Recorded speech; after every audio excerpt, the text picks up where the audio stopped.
Dos,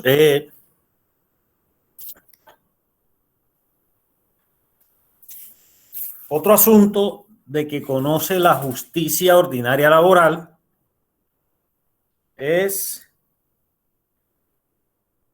la ejecución de las multas impuestas a favor del SENA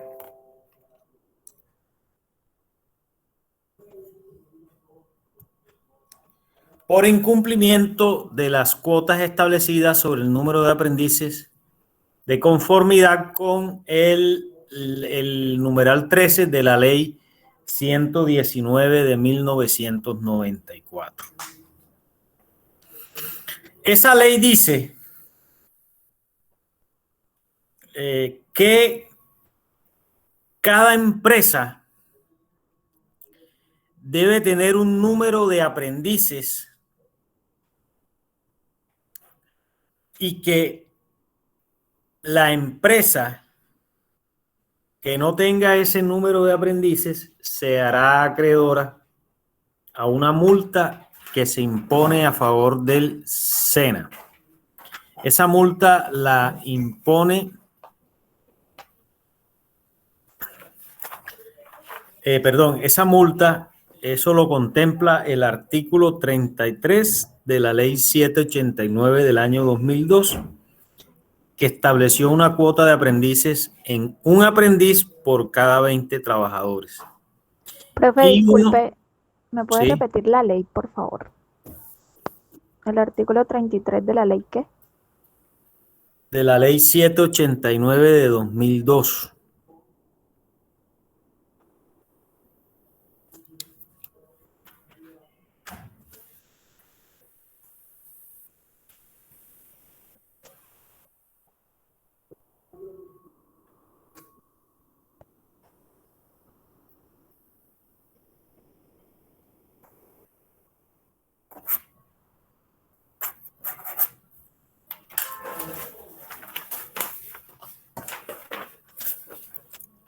Entonces, ese artículo 33 de la ley 789 del año 2002 estableció que por cada 20 trabajadores en la empresa debe existir un aprendiz y uno adicional por fracción de 10 trabajadores a esos 20 que no exceda de 20 o superior que no exceda de 20.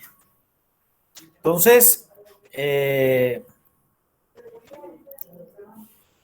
conformidad con esa ley, abogados, yo voy a hacer otra pregunta. Doctora Daniela Ortiz, si la empresa tiene 50 trabajadores, ¿cuántos aprendices debe tener de conformidad con el artículo 33 de la 789?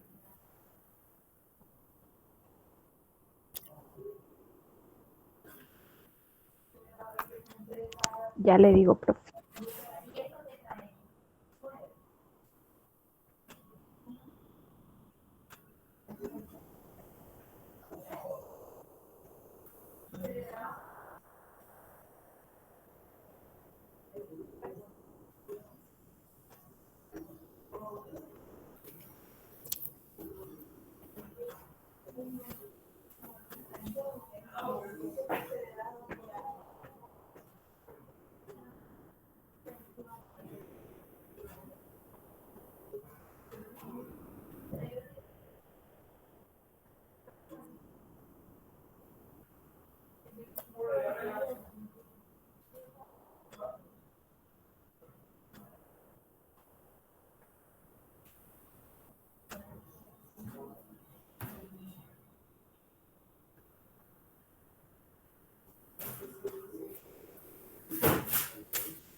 Profe,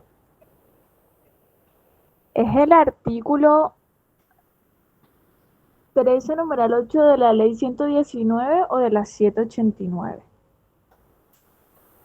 Lo que pasa es que La 789 del 2002 estableció 1 por cada 20 trabajadores. O sea, si tengo 50 trabajadores, debo tener 3 aprendices. Entonces, si yo no lleno el número de aprendices, eso genera una multa que me impone el SENA. Y esa multa se impone a través de un acto administrativo. Y ese acto administrativo presta mérito ejecutivo. Al prestar mérito ejecutivo, yo solicito la ejecución si el empleador no me paga la multa ante el juez laboral a través del proceso ejecutivo. ¿De acuerdo? Ya, profe. Bueno. Recurso de anulación de laudos arbitrales, ya eso lo tengo explicado. Recurso de revisión, ya lo explicamos en la clase anterior. La declaratoria de legalidad o legalidad de la huelga, dijimos que de conformidad con la ley 1210 del año 2008, eso lo hace la sala laboral del Tribunal Superior de Distrito Judicial. Es otro tema de que conoce la justicia ordinaria laboral y la apelación de las decisiones que adopta la Superintendencia Nacional de Salud cuando ésta ejerce función jurisdiccional respecto de los asuntos asignados por el artículo 41 de la ley 1122 de 2007. Eso lo vimos cuando estábamos explicando las autoridades administrativas, y allí en las autoridades administrativas incluimos a la Superintendencia Nacional de Salud. ¿Qué dijimos de la Superintendencia Nacional de Salud? Que la Superintendencia Nacional de Salud ejerce función jurisdiccional en asuntos de no suministro de los beneficios contemplados en el POS, multiafiliaciones, conflictos relacionados con la libre elección y reconocimiento económico de los gastos en que haya incurrido un afiliado por atención inicial de urgencia. Entonces dijimos que toda esa serie de reclamos se pueden presentar ante la Superintendencia Nacional de Salud y que esa decisión que tome la Superintendencia Nacional de Salud es susceptible del recurso de apelación ante el juez laboral. Entonces, ese es otro asunto de que conoce el juez laboral de ese recurso de apelación una vez la Superintendencia Nacional de Salud haya resuelto el conflicto que se somete a su consideración de conformidad con el artículo 41 de la ley 1122 de 2007, que es una reforma que hubo en esa época al sistema de salud. La impugnación del dictamen de las juntas de calificación de invalidez en cuanto definen el origen del siniestro. Pues cuando vimos seguridad social y explicamos el tema de la calificación de la pérdida de capacidad laboral, dijimos que una vez la Junta Nacional decidiera el recurso de apelación que se haya interpuesto contra el dictamen, la persona a la cual no se haya accedido a declararla inválida o no esté de acuerdo al origen del accidente o de la enfermedad, tiene derecho a demandar el dictamen ante el juez laboral dentro de los 3 años siguientes a la fecha de notificación del dictamen. Eso lo explicábamos en Seguridad Social el semestre pasado, cuando explicábamos de que quien califica en primera oportunidad es la EPS, el Fondo de Pensiones, y que una vez que el Fondo de Pensiones califica el porcentaje de PSL, nosotros tenemos 10 días para interponer motivos de inconformidad. Luego, ¿quién resuelve esos motivos de inconformidad? La Junta Regional. Dijimos que la Junta Regional lo hace a través de dictamen y que contra ese dictamen procede el recurso de reposición y apelación. Reposición lo resuelve la Junta Regional y la apelación la Junta Nacional. Y una vez la Junta Nacional resuelve, podemos demandar ese dictamen ante el juez laboral dentro de los 3 años siguientes a su notificación. Las diferencias que surjan entre las cooperativas de trabajo asociado y sus afiliados. Ese es un objeto que es ese tema de las cooperativas de trabajo asociado, van a verlos con el taller que le envié, que es una forma de tercerización laboral que hay aquí en Colombia, y cuando lo desarrollen van a entender qué es una cooperativa de trabajo asociado y sus afiliados, de tal forma que esas diferencias que surjan entre la cooperativa y sus afiliados será resuelta por el juez laboral de conformidad con el artículo 59 de la Ley 79 de 1988 y el 22 del decreto 468 de 1990. Todos los conflictos que surjan entre la cooperativa y sus afiliados serán resueltos por el juez laboral. Y los que prestan servicios en embajadas o misiones diplomáticas radicadas en Colombia, todos esos conflictos laborales también serán del juez laboral, pero las que están radicadas en Colombia, porque si están radicadas en otro país, ya la competencia no sería del juez laboral. O sea, de las radicadas en Colombia y los trabajadores que presten sus servicios. Ahí aplican las normas del Código Sustantivo del Trabajo. Controversias en asuntos laborales que se susciten entre las embajadas o misiones diplomáticas radicadas en el país y sus trabajadores. Y eso no lo dice la ley, lo dice una sentencia de la Corte Suprema de Justicia. Es la 32096 del año 2007. Dice que entre una embajada radicada en Colombia, una misión diplomática, si surgen diferencias, las debe resolver el juez laboral de conformidad con esa sentencia. Las de acoso laboral, las conductas constitutivas de acoso laboral. Pues en materia de acoso laboral, 3 organismos tienen competencia para calificar las conductas cuando se configure un acoso laboral. Jueces del trabajo cuando se trate de empleadores del sector privado. Ministerio Público cuando se trate de empleadores del sector público, o sea, Procuraduría. Y salas disciplinarias del Consejo Superior de la Judicatura cuando se trate de un empleado de la rama judicial. ¿Qué quiere decir ello? Que la competencia para imponer las sanciones del acoso laboral las tendrá un juez del trabajo cuando el acoso lo ejerce una empresa privada. Procuraduría cuando el acoso lo ejerce una empresa pública. Y si es de un empleado de la rama judicial, serán las salas disciplinarias de los consejos superiores de la judicatura. Entonces, el juez laboral tendrá competencia cuando se trate de acoso laboral en el sector privado de conformidad con la ley 1010 del año 2006. Entonces, hasta allí, abogados, tenemos la exposición referente al tema de los asuntos de que conoce la justicia ordinaria laboral. Entonces, miremos ahorita, la reclamación administrativa y los actos preprocesales. Actos preprocesales. Yo actúo en representación de la señora María Raquel Rodero Navarro. Si está la magistrada. Usted coloca de esa señora y otros.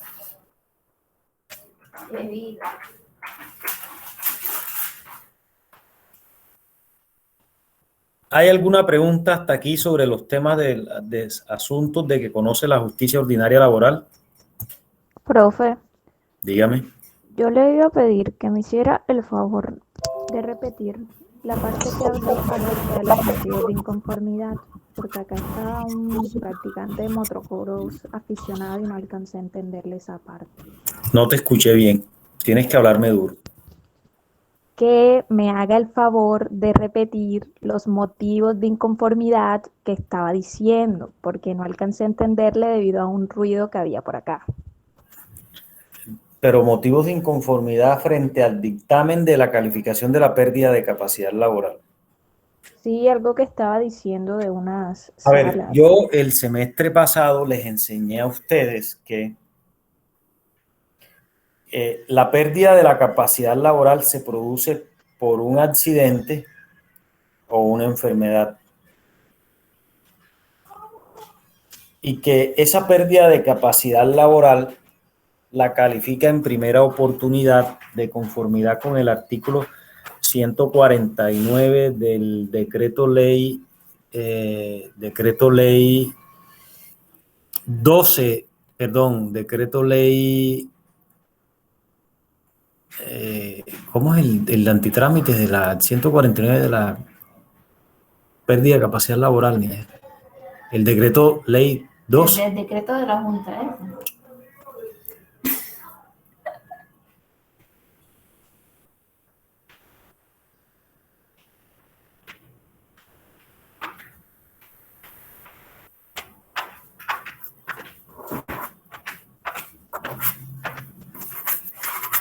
Yo lo que lo mando enseguida. Mira, ese es el artículo 149 del decreto ley 12 de 2012, sí. Dice que la pérdida de capacidad laboral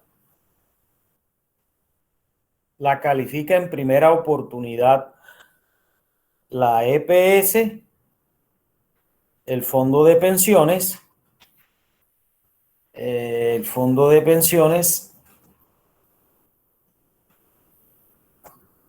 la administradora de riesgos laborales, las aseguradoras y las compañías aseguradoras.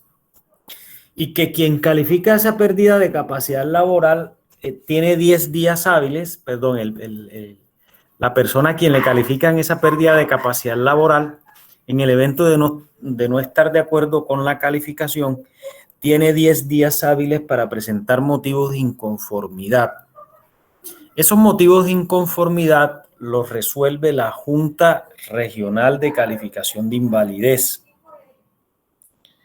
Y esa junta, contra el dictamen de esa junta, proceden el recurso de reposición que lo resuelve la misma Junta Regional de Calificación de Invalidez, y el de apelación lo resuelve la Junta Nacional.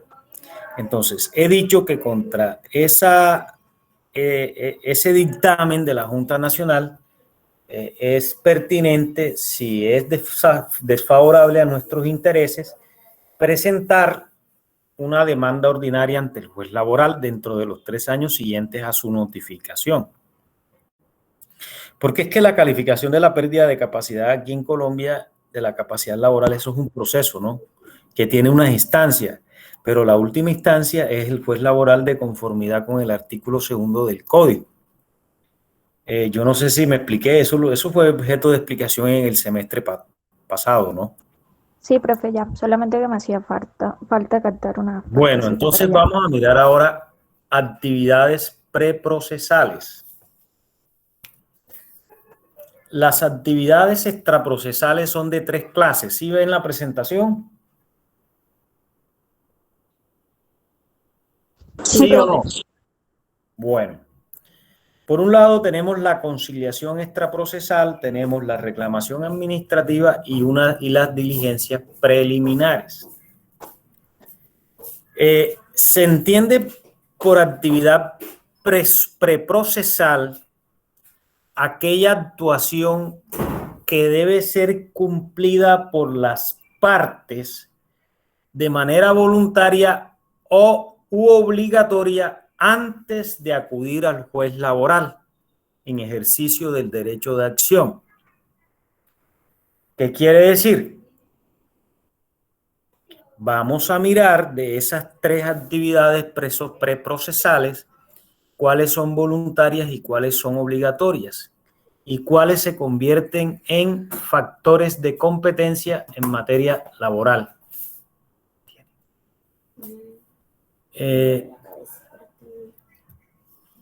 Esas actividades preprocesales buscan dos cosas: evitar el proceso. ¿Y por qué evitar el proceso? Hombre, porque si conciliamos, todas las partes son felices y no vamos a demandar. Y otra es que llenar exigencias legales o los llamados requisitos de procedibilidad para poder demandar. Entonces, bajo esas circunstancias, abogados, vamos a mirar la conciliación laboral. La conciliación laboral es un mecanismo de solución de conflictos que introdujo el artículo 64 de la ley 446 del año 98. Y dice que es un conflicto de dos o más personas que es resuelto por un tercero, y ese tercero debe ser una persona neutral, denominado conciliador, y generalmente ese conciliador es una entidad estatal. En este caso de nosotros, acá en materia laboral, el conciliador es el inspector del trabajo, el Ministerio del Trabajo. Esta conciliación laboral, hay que definirlo desde ya, no es una condición obligatoria para poder acudir al juez laboral. Está constituida como un acto procesal de carácter voluntario. Es decir, si las partes quieren acudir a ella como mecanismo para solucionar sus diferencias, pero no es un requisito de procedibilidad, es decir, no se constituye como factor de competencia. Eso indica que si yo quiero concilio antes de demandar, o si yo no quiero, voy y demando, sin necesidad de agotar esa conciliación. Ahora,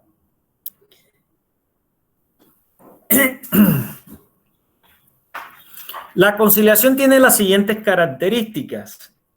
Uno, es un acuerdo de voluntades. Está concebido como un negocio jurídico bilateral, porque se requiere el acuerdo de las dos voluntades, en este caso la persona citante y la persona citada. Y requiere que el Estado imparta la aprobación a ese acuerdo de voluntades a través de un funcionario competente. ¿Y quién es ese funcionario competente para suscribir acuerdos conciliatorios en materia laboral? Entonces tenemos los inspectores del trabajo, los delegados regionales o seccionales de la Defensoría del Pueblo, los agentes del Ministerio Público en materia laboral, y en aquellos lugares donde no haya los que señalé, la conciliación puede intentarse ante los personeros y los señores jueces civiles y promiscuos municipales. Quizás es la única competencia que tienen los jueces civiles y promiscuos municipales en materia laboral. Si no hay inspectores del trabajo, ni nada de ese cuento, ni Ministerio Público, podrán impartir aprobaciones a conciliaciones laborales. Debo decirles que la ley 640 del año 2001 le dio facultades a los notarios y a los centros de conciliación para resolver conciliaciones o aprobar conciliaciones entre particulares, pero la sentencia C893 del 2001 declaró ese artículo 28 de la 640 inexequible, argumentando de que los particulares no pueden administrar justicia de manera permanente y mucho menos en asuntos de carácter laboral por tratarse de un derecho humano. Eso le compete es al Estado a través de los agentes del Ministerio Público, inspectores del trabajo y delegados de la Defensoría del Pueblo. Profe, Dígame. ¿me puede repetir por favor la sentencia C que? La sentencia C-893 de 2001.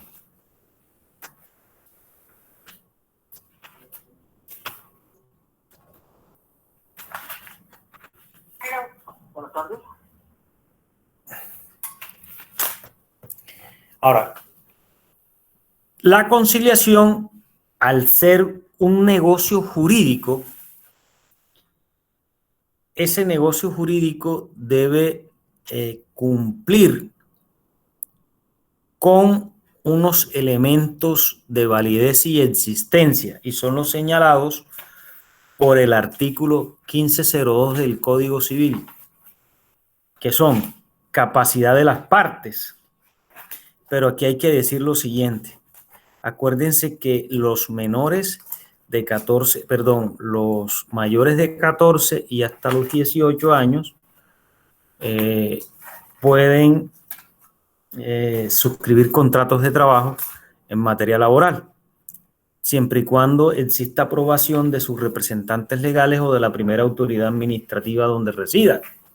Entonces, ojo con el tema de la capacidad de las partes. Que el consentimiento, el acuerdo de voluntades entre las partes debe estar libre de vicios. Y entonces los vicios son error, fuerza o dolo.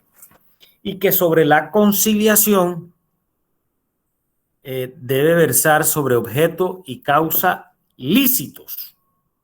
Y por allá entonces colocábamos el ejemplo, creo que fue la clase anterior, sobre el tema del negocio de droga y de la niña que era prostituta y que quedó en estado de embarazo. Creo que fue en esta clase, sí, en la clase anterior. ¿En qué casos podemos demandar un acto conciliatorio? Creo que también lo tratamos ya. Entonces, por ausencia de uno de los requisitos señalados, o sea, que las partes no tengan capacidad, que exista un vicio en el consentimiento o que el objeto y causa sean ilícitos. ¿Y por qué recayó sobre un objeto ilícito? ¿Cómo sería conciliar derechos ciertos existiendo renuncia o cesión parcial de ellos por parte de su titular? Entonces yo le decía a ustedes que los derechos ciertos e indiscutibles solo se podían conciliar si se pagaban en su totalidad. Porque si no se pagaban en su totalidad o existe renuncia de ellos, la conciliación recaería sobre un objeto ilícito y en ese entendido habría que demandar el acto de conciliación ante el juez laboral. Como estamos hablando de derechos ciertos e inciertos, vamos a mirar y de conformidad con la ley, ¿qué diferencias existen entre derechos inciertos y discutibles y derechos ciertos y discutibles? Para que puedan entender eso. La ley solamente... Niña, se me está descargando la computadora. La ley solo permite la conciliación sobre derechos inciertos y discutibles.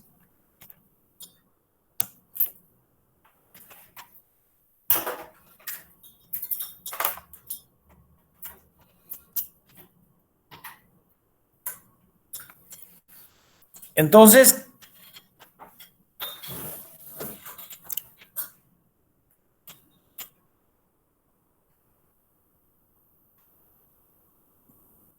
¿qué ¿Qué es un derecho cierto e indiscutible?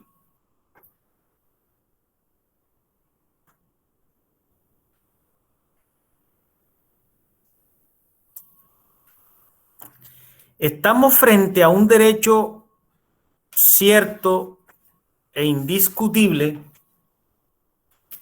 porque porque él emana de, o sea, un derecho cierto e indiscutible tiene tal característica por ser un derecho adquirido, es decir, hace parte de mi patrimonio.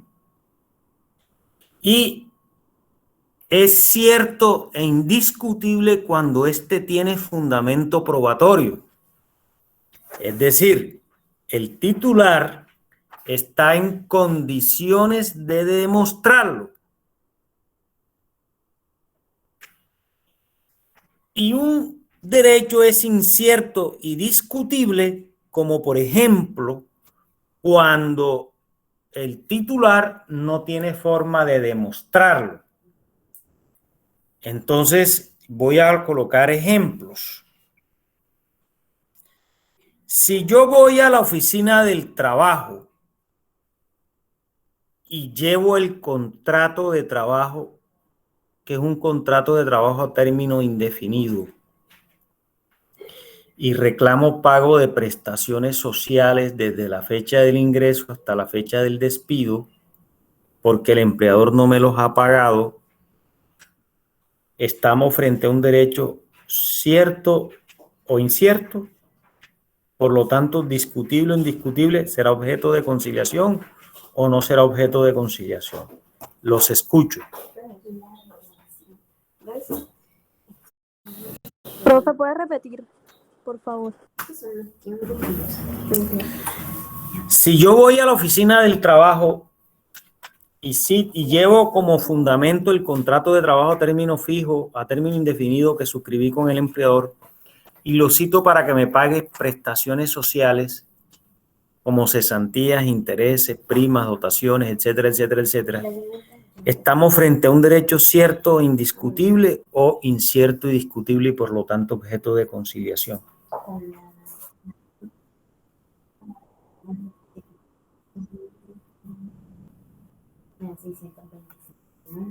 ¿Quién dice algo diferente?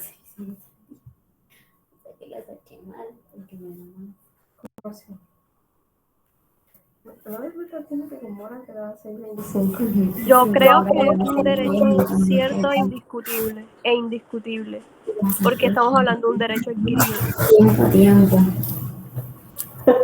Bueno. Valeria Mercado tiene 50% de la respuesta válida. Antonio Chávez, la respuesta toda es mala. A ver. Profe, Dígame.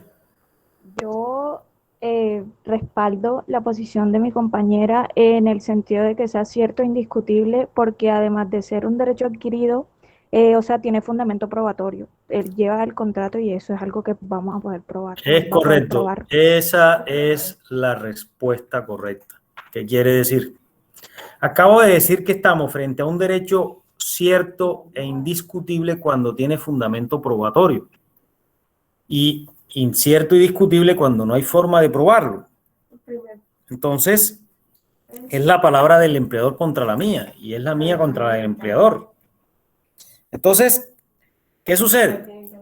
Si yo llego a la oficina del trabajo con el contrato de trabajo, obviamente ya yo estoy probando la relación laboral.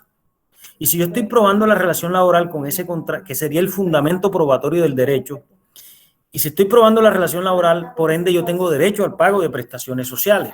Por lo tanto, estamos ante un derecho cierto e indiscutible porque tiene fundamento probatorio, sobre el cual sí puedo conciliar, pero el pago se me debe hacer en su totalidad y no me es permitido a mí renunciar a parte de lo que estoy reclamando, porque eso es irrenunciable. Pero si, por ejemplo, bajo el mismo ejemplo, yo reclamo horas extras y solamente lleva el contrato de trabajo, estaré frente a un derecho cierto, indiscutible o incierto y discutible. ¿Qué dice la doctora Tania Erazo? ¿Me repite el ejemplo, por favor? Mejor no me responda.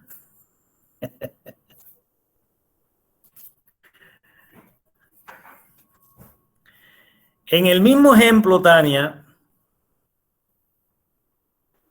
del reclamo de prestaciones sociales con el contrato de prestación de servicios en la mano, si yo reclamo horas extras, estaríamos frente a un derecho cierto e indiscutible o incierto y discutible. Ahora sí, prenda la cámara y dígame. Mami. Pues yo diría que incierto, discutible, porque cuando estamos bajo la modalidad de prestación de servicios, no se da la figura de los contratos. Entre 1992 y 1999. Tania, prende la cámara, no te vayas. Profesora, aquí estoy, no me he ido. Pero prenda la cámara.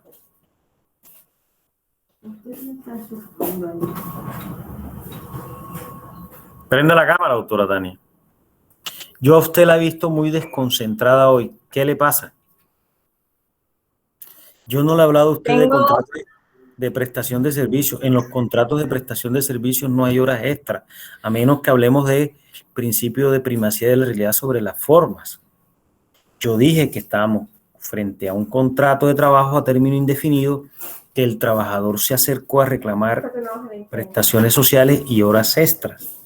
Entonces, frente a las horas extras, estoy preguntando si es un derecho adquirido, si es un derecho cierto, indiscutible o incierto y discutible. ¿Usted cree cuál es la forma más idónea de probar una hora extra? ¿Qué le enseñaran ustedes en derecho laboral individual? Pues las horas extras usted las prueba ¿cómo? Con el registro de ingreso y salida de la empresa. Y para eso se manejan dos cosas. O la minuta que maneja el vigilante, entrada y salida donde usted firma, o ahora hay un huellero, ¿cierto? Si usted va a un acto conciliatorio y dice que le paguen horas extras y usted no tiene prueba de cómo probar horas extras, es la palabra suya contra el empleador. Por lo tanto, al no tener fundamento probatorio, y el tema es el fundamento probatorio, estaríamos frente a un derecho incierto y discutible. Por lo tanto, usted puede conciliar. Digamos, ¿en qué sentido? Si eso le da 10 millones y el empleador le ofrece 5, cójalos. De eso se trata. Pero frente a las prestaciones sociales, si le da 10 millones y el empleador le da 5, no, tiene que darle los 10, porque las prestaciones en este caso sí tienen un fundamento probatorio. ¿Sí me hago entender o no? Sí, profe. Sí, profesor. Sí, profe. Abogados, yo no sé qué le pasa al curso. Vea, la próxima clase, con lista en mano, voy a hacer como el doctor Ángel. Yo admiro mucho su procedimiento y es que él pregunta en clase y enseguida asigna nota. Yo voy a hacer lo mismo con cámara encendida, y quien no tenga la cámara encendida y que no le sirve, pues qué pena, pero entonces voy a asignar una mala nota. Porque es que esto es un tema que además estoy viendo el curso que no está estudiando en mis clases, y la próxima clase voy a hacer un parcial. No están estudiando y además de eso me preocupa porque llamo a estudiantes a la clase y no se aparecen. Entonces se conectan y se van, o estarán en las marchas o en las protestas, no sé. Entonces se desconectan de la clase y no le prestan atención a lo que uno les está diciendo aquí. Yo entiendo todo este tema de que la flexibilidad, por el tema de que, toda esta situación, no quiero hablar más de eso, pero uno tiene que poner más de su parte. Además, ustedes ya no son estudiantes ni de segundo, ni de tercero, ni de cuarto. Ustedes son estudiantes de sexto. Entonces, yo veo muchas falencias de ustedes en laboral individual, muchas falencias en derecho laboral colectivo, y yo los invito a que ustedes repasen esa temática, porque en procedimiento yo pregunto muchas cosas de laboral individual y de colectivo que son aplicables al procedimiento y de seguridad social. Entonces, ya saben, próxima clase parcial, próxima clase taller, próxima clase preguntas en clase y califico enseguida. Y al final sumo y a quién le da y quién no le da. ¿De acuerdo? Entonces, quien no esté entendiendo, por favor, hombre, mire sencillo, mire doctor o profesor, yo no entiendo, y yo le vuelvo y le explico. Pero es que yo veo una distancia enorme entre lo que yo estoy diciendo y lo que me están diciendo por allá los estudiantes. Yo no hablé de contrato de prestación de servicio, yo hablé de contrato laboral. Entonces, investigación para la próxima clase. Tómenle foto a esa presentación. ¿Qué efectos jurídicos produce la conciliación? ¿Existe la posibilidad jurídica de obtenerse la anulación de un acuerdo conciliatorio? Profe, calmación. Bueno, escriban eso y me avisan cuando terminen. Ahí está.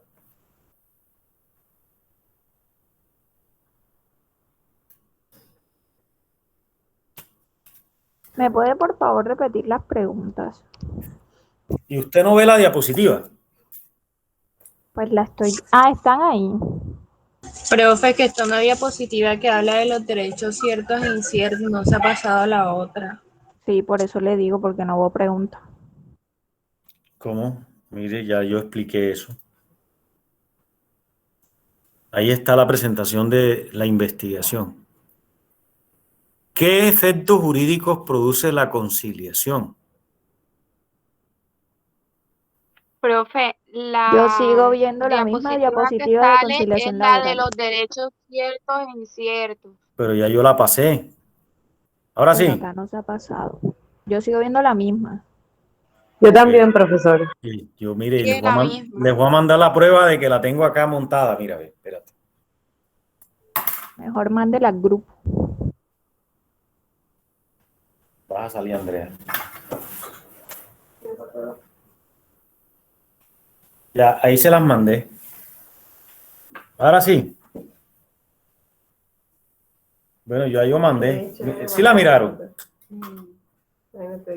Esta vaina, estos computadores están poseídos por los Illuminati y reptilianos. Profe, Sí. ¿y su computador poseído por los Illuminati y los reptilianos, dónde tiene las preguntas que usted está dictando? Ya las mandé al grupo. Mírela para Por que eso, vea. pero mandó la misma diapositiva No, que yo estoy ya viendo. mandó al grupo. ya mandó al grupo. No, fue antes de la que envió Olga. ¿Ya ahora sí? Ya, profe, ahora sí. Bueno, ahí tienen esas preguntitas y todo eso que les estoy dejando para la próxima clase. Sigamos. Faltan 5 minutos todavía. Bueno, veamos la reclamación administrativa. 26 años. Profe, con eso no queda corto. ¿Quiere que termine la clase ya? No, o sea, le estoy preguntando porque sería como muy difícil empezar el tema ahora y que lo continúe en la próxima clase. Por eso le pregunto si en los 5 minutos le alcanza. Listo, entonces suspendo ahí porque la reclamación administrativa, pero no se vayan a salir todavía. La reclamación administrativa es larguita. Vea, yo estoy viendo muy distante al curso con la temática que se está tratando. También con lo que vimos en las clases anteriores. Entonces, la próxima clase parcial, pregunta en clase, resuelvan los talleres de principios solamente. Ah, y el de la tercerización. Las otras dos cositas las dejan allí mientras yo voy dando las pautas. Hay que mandar resuelto ese taller. Háganlo en grupos de 5, pero no me lo manden, porque los voy a escuchar en una pequeña intervención a ustedes. Y ahí es donde voy a asignar la nota. Entonces, Bueno, muchas gracias.